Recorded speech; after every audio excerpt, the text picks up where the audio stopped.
અમદાવાદનો એક વેપારી જે હની ટ્રેપનો ભોગ બન્યો છે. હની ટ્રેપમાં ફસાવી અને 10 કરોડની ખંડણી તેની પાસેથી માંગવામાં આવી છે. વેપારીને વિડીયો વાયરલ કરવાની ધમકી આપવામાં આવી હતી.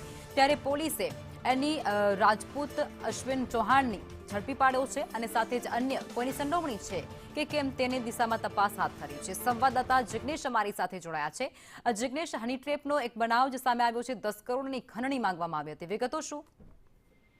લખમાં વાત કરવામાં આવે તો અમદાવાદના એક વેપારીને એક મહિલા નોકરીના બહાને મળી હતી અને ત્યારબાદ તેને હની ટ્રેપમાં ફસાવવાની કોશિશ કરવામાં આવી હતી.